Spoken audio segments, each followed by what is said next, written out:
നമുക്കെല്ലാം അറിയാം, ക്രൈസ്തവ കുടുംബത്തിൽപ്പെട്ട കാഷ്യസ് ക്ലേ എന്ന് പറയുന്ന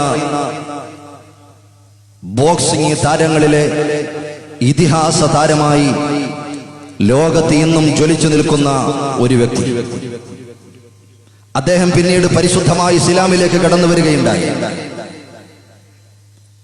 അദ്ദേഹത്തിന്റെ ഒരു പരാമർശത്തെ സംബന്ധിച്ചാണ് നമ്മുടെ ഈ സദസ്സിന്റെ പ്രാരംഭം. എന്റെ പ്രിയപ്പെട്ട സഹോദരങ്ങൾ, എന്റെ ശബ്ദം ശ്രവിക്കുന്ന സഹോദരിമാർ, ഉമ്മമാർ, മുഴുവൻ ആളുകളോടും ഓർമ്മപ്പെടുത്താറുള്ളത്. അദ്ദേഹത്തിനെ സംബന്ധിച്ച് പറഞ്ഞ് വിശാലമായി പരിചയപ്പെടുത്തേണ്ട ആവശ്യമില്ല എങ്കിലും ഞാൻ ഓർമ്മപ്പെടുത്തുന്നു. നമുക്കറിയാം, പ്ലേ ഗ്രൗണ്ടിൽ, തന്റെ ബോക്സിംഗ് റൗണ്ടിൽ 10,000-കണക്കിന് കാണികളെ അത്ഭുത ആവേശത്തേക്ക്, അങ്ങനെയുള്ള ഒരു പ്രപഞ്ചത്തിലേക്ക് കൈപിടിച്ചു കൊണ്ടുപോയി അവിസ്മരണീയമായ പോരാട്ടം കാഴ്ചവെച്ചതിന്റെ പേരിൽ ലോകം മുഴുവൻ, മാനവ സമൂഹം മുഴുവൻ അദ്ദേഹത്തെ പ്രത്യേകമായി സ്നേഹിക്കുകയുണ്ടായി. ഒരു പ്രത്യേകമായ ബോക്സിംഗ് താരമായിരുന്നു. മനധൈര്യവും കേവലം ഒരു മനുഷ്യന്റെ ശാരീരികമായ ശക്തിക്കപ്പുറം ഒരു മനോധൈര്യവും ഒരു പ്രത്യേകമായ പാഠവും അദ്ദേഹത്തിനുണ്ടായിരുന്നു. അദ്ദേഹത്തെ ഒരുപാട് ആളുകൾ ബഹുമാന പുരസ്സരമായി അദ്ദേഹത്തെ സ്വീകരിച്ചെങ്കിലും ആ നാണയത്തിന്റെ മറുവശം, അദ്ദേഹം കറുത്ത വർഗക്കാരനായതിന്റെ പേരിൽ പല വെള്ളക്കാരുടെ ഇടയിലും അദ്ദേഹം അവമതിക്കപ്പെട്ടിരുന്നു. വേണ്ട ബഹുമാനങ്ങൾ കിട്ടിയില്ല എന്ന് മാത്രമല്ല, ആക്ഷേപത്തിന്റെ തീച്ചൂളയിൽ അദ്ദേഹം അകപ്പെട്ടുപോയ പല സന്ദർഭങ്ങളും വേദനയോടെ അദ്ദേഹം ഓർക്കുകയാണ്. അദ്ദേഹത്തിന് കിട്ടിയ മെഡലുകൾ, അദ്ദേഹത്തിന് കിട്ടിയ പുരസ്കാരങ്ങൾ, അദ്ദേഹത്തിന് കിട്ടിയ ഉന്നതമായ ഷീൽഡുകൾ, ആ ഷീൽഡുകളുമായി അദ്ദേഹം ഒരു നദിയുടെ തീരത്തുകൂടി നടന്നു പോവുകയായിരുന്നു. കറുത്ത വർഗക്കാരനായ ലോകത്തിന്റെ ഇതിഹാസമായ കാഷ്യസ് ക്ലേ എന്ന് പറയുന്ന ആ സഹോദരൻ നദിയുടെ തീരത്തുകൂടി നടന്നു പോകുമ്പോ അദ്ദേഹത്തിന് വല്ലാത്ത ദാഹമുണ്ടായി. പരിസരത്തൊരു കട കണ്ടു. ആ കടയിലേക്ക് കടന്നു ചെന്നുകൊണ്ട് ഒരൽപ്പം കുടിക്കാൻ വെള്ളം തരണമെന്ന് ആവശ്യപ്പെടുകയാണ്. ഒരൽപ്പം വെള്ളം വേണം, കുടിക്കാൻ വെള്ളം വേണമെന്ന് ആവശ്യപ്പെട്ടു. ആ കടക്കാരൻ നോക്കുമ്പോ കറുത്ത വർഗത്തിൽപ്പെട്ട, നീഗ്രോ വർഗത്തിൽപ്പെട്ട ഒരാൾ വന്ന് വെള്ളക്കാരനായ എന്റെ മുമ്പിൽ നിന്ന് വെള്ളം ചോദിക്കുകയോ എന്ന വല്ലാത്ത ധാർഷ്ട്യഭാവത്തോടെ അദ്ദേഹത്തിന് വെള്ളം തരൂല്ല എന്ന് പറഞ്ഞത് മാത്രമല്ല, കടയുടെ മുമ്പിൽ നിന്ന് ദുസ്സകുലമേ മാറി നിൽക്കൂ എന്ന് ആട്ടിപ്പായിപ്പിച്ചപ്പോൾ അദ്ദേഹത്തിന്റെ കയ്യിലിരിക്കുന്ന, അദ്ദേഹം ആവേശത്തോടെ കൊണ്ടു നടന്ന തന്റെ മെഡലുകളും ഷീൽഡുകളും ഒരു നോക്കിയിട്ട്, എന്തിനാണ് ഈ മെഡലുകളും ഷീൽഡുകളും? ലോകം എന്നെ ഒരു ഭാഗത്ത് ആദരിക്കുമ്പോൾ ഒരിറ്റ് പച്ചവെള്ളം തരാതെ എന്നെ മാറ്റി നിർത്തപ്പെടുന്ന വെള്ളക്കാരന്റെ മുമ്പിലൂടെ, വർണ്ണവരുടെ മുമ്പിലൂടെയാണ് ഞാൻ ജീവിക്കുന്നത് എന്ന് വല്ലാത്ത വേദനയോടെ കണ്ണീരൊഴുക്കിക്കൊണ്ട് മുന്നോട്ട് പോയപ്പോ പരിസരത്തതാ പരിശുദ്ധമായ ഒരു പള്ളി മിനാരത്തിൽ നിന്നും വാങ്ങി കേൾക്കുകയാ, അല്ലാഹു അക്ബർ, അല്ലാഹു അക്ബർ.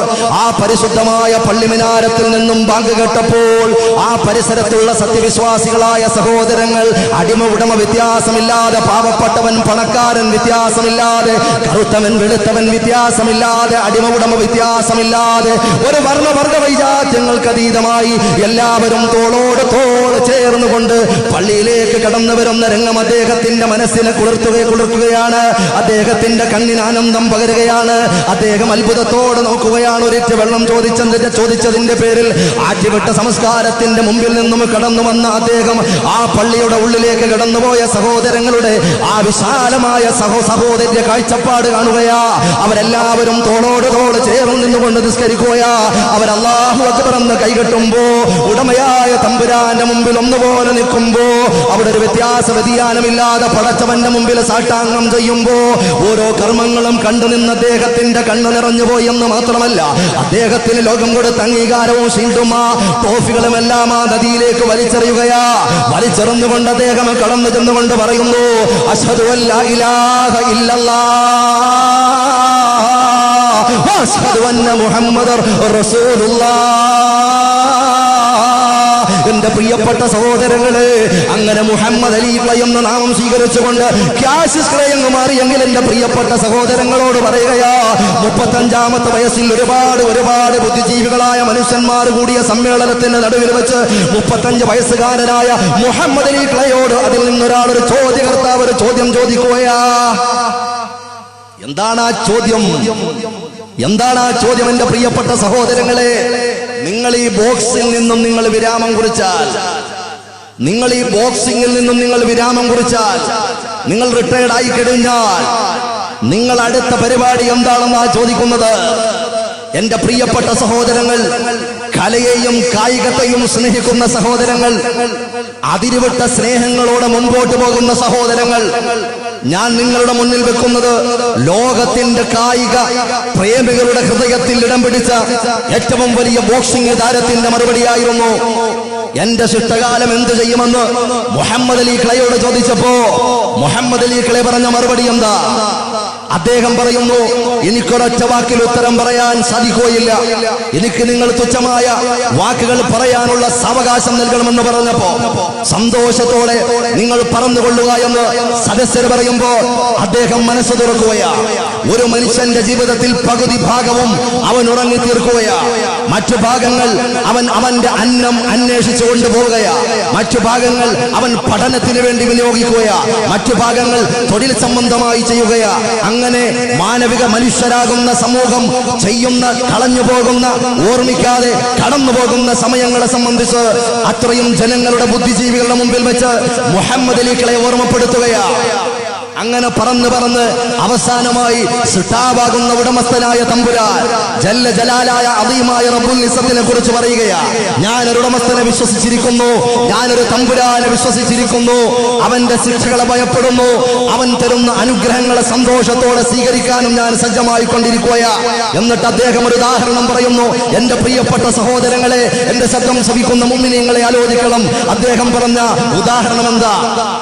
അദ്ദേഹം പറയുന്നു, സഹാറ മരുഭൂമിയിലെ ഒരു മണൽത്തരി, എണ്ണിയാലൊടുങ്ങാത്ത പ്രവിശാലമായ സഹാറ മരുഭൂമിയിൽ കിടക്കുന്ന മണൽത്തരി ഉണ്ടല്ലോ, ആ ഒരു മണൽത്തരി ഒരാൾ 1000 വർഷം കൂടിയിരിക്കുമ്പോൾ ഒരു മണൽത്തരി എടുത്ത് അദ്ദേഹം മാറ്റിയാൽ പിന്നെ അടുത്ത മണൽത്തരി എടുക്കാൻ 1000 വർഷം എടുക്കും. ഇങ്ങനെ 1000 വർഷം ഒരു മണൽത്തരി എടുക്കാൻ സാവകാശം വേണ്ടി വരും. പിന്നെ അടുത്ത മണൽത്തരി എടുക്കുന്നത് 1000 വർഷം കഴിഞ്ഞിട്ടാണെങ്കിൽ ഈ ആയിരക്കണക്കിന് കോടാന മണൽത്തരികൾ അദ്ദേഹം കാലം പോലും തീർന്നു പോയാലും എടുത്തു തീരാൻ പറ്റാത്ത രൂപത്തിലുള്ള മണൽത്തരികൾ എടുത്തു തീർന്നാലും അള്ളാഹു കൊടുക്കുന്ന ശിക്ഷ, ആ ശിക്ഷ തീരുകയില്ല. വല്ലാത്ത ശിക്ഷയാണ് അവൻ നൽകുന്ന അനുഗ്രഹം, ആ അനുഗ്രഹവും തീരുകയില്ല എന്ന് സദസ്യരെ കൊണ്ട് മുഹമ്മദ് അലി ക്ലേ പറയുമ്പോ, എന്റെ പ്രിയപ്പെട്ട സഹോദരങ്ങളെ, ഞാൻ എന്തിനാണിത് പറഞ്ഞത്? നമ്മുടെ സമയത്തിന്റെ വിലയും നിലയും അമൂല്യമായ സാഹചര്യവും മനസ്സിൽ